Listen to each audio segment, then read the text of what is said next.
Okay, so today is the 2nd of August. It's a Saturday. Out here messing with this Corvette a little bit. I picked this thing up last weekend and cleaned it up a little bit. I guess it was Monday. This past Monday, I cleaned it up and put it in the shop here. And hadn't messed with it at all during the week. Worked all week, been busy. But this afternoon, I decided to come out here and move some vehicles around so I could let this thing down, and took the dead battery out of it, put a hot battery in it, drained the oil that was in the engine out. It had about, I don't know, maybe it might have had a half a pint of coolant in the bottom of the oil pan, and I took the drain plug off and took the oil filter off and drained it and rinsed it out with some gasoline. And I had about 6 or 8 quarts of clean used oil sitting around here. I usually try to save 5 or 6 quarts of clean used oil just for occasions like this. I'm not going to go spend $30 to put new oil in an engine that I'm getting ready to tear apart anyway. So let's see what it does. I had to put 6 gallons of gas in it. The previous owner's son was kind enough at some point to drain the gas out of the tank that was in this car. So that was good. Now maybe I won't have to deal with a bunch of rotten fuel problems, because the tank was pretty much bone empty. Of course, we don't have any gauge cluster. I don't know how to turn this radio off. Oh, I just twisted. Okay.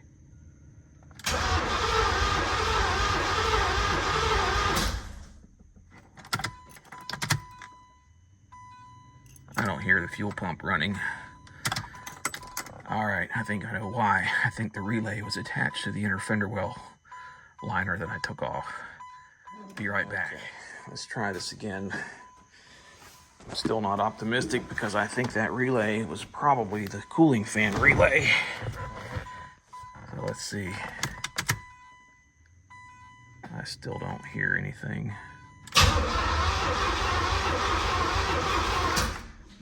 Oh, well, it's blowing coolant out of the radiator. Well, that's nice.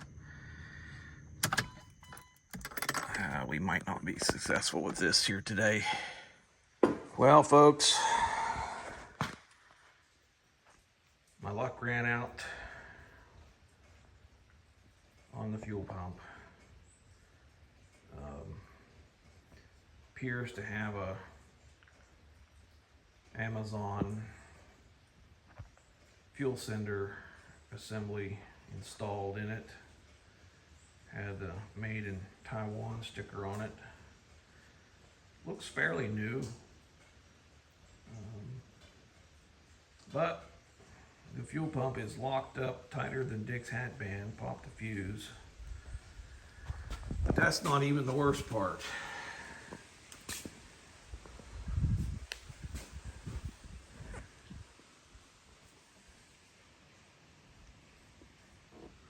Every bolt except for one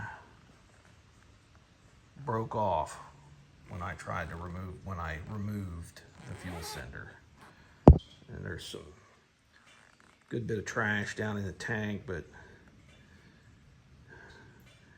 I should have waited to put fuel in it because it was dry. I should have waited, but I guess I can siphon it out. Anyway, I'm gonna have to remove the fuel tank from this car in order to fix this problem, if I can even fix it. These tanks are lined. They have almost like a rubber liner in them. It's a good quality liner. It works, but from the outside, they're metal, So they can get rust on the outside, and they can even get rust between the liner and the inside of the tank. I won't know if this one has anything like that going on until I get it removed from the car. But not looking forward to that. If you watched any of my other videos,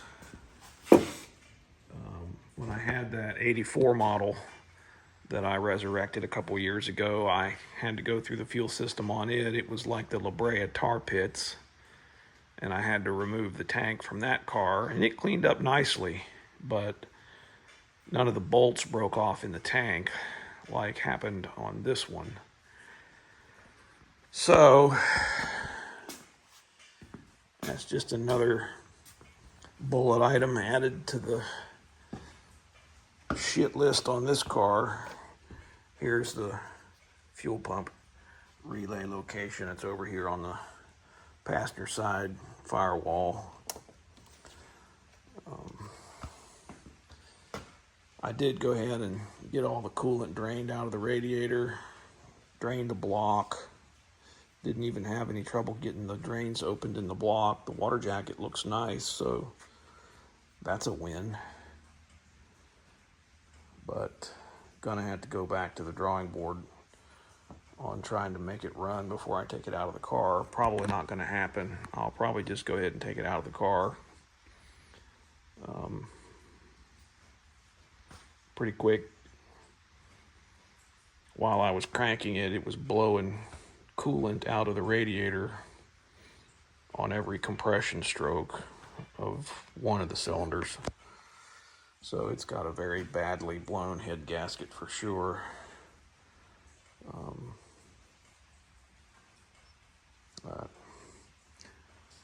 Gonna be a long road on this one.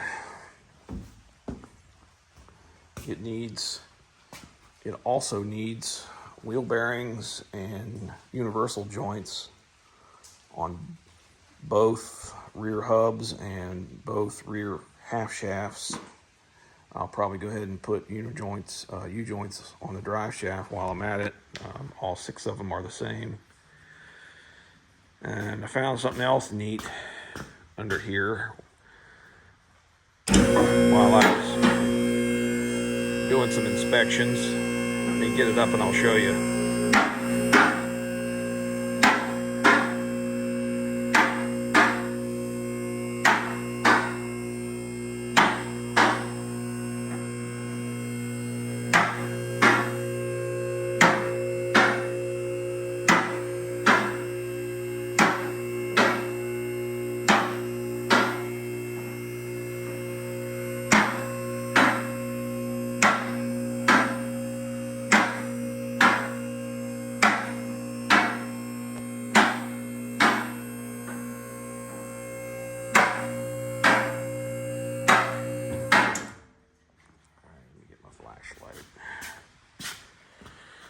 Okay. So this car had a new radiator in it. Somebody put a new radiator in it. It looks very recent. I don't know if this was installed during part of the troubleshooting after it overheated and the head gasket failed, or if this was just done prior to that. But either way, when they installed the radiator, they twisted this lower transmission oil cooling line about 180 degrees, and it's probably pinched off almost completely. So hopefully, well, it doesn't matter because I'm going to put a different transmission in this car anyway, but that right there would have probably ruined the transmission in very short order. So that was an interesting find. I don't know if I can show these U-joints in this video by myself or not, because I can't hold the flashlight and the phone at the same time very well. Let me see what I can do here. I need some better equipment for this kind of shit. killed the video, so let's try it again. Can you see that looseness right there?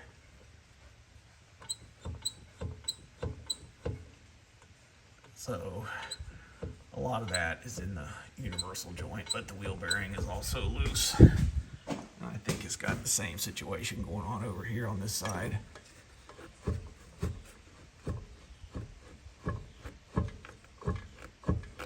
Yeah, I can't show it as easy.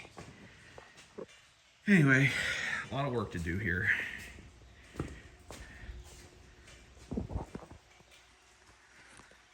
Well, that's all for now.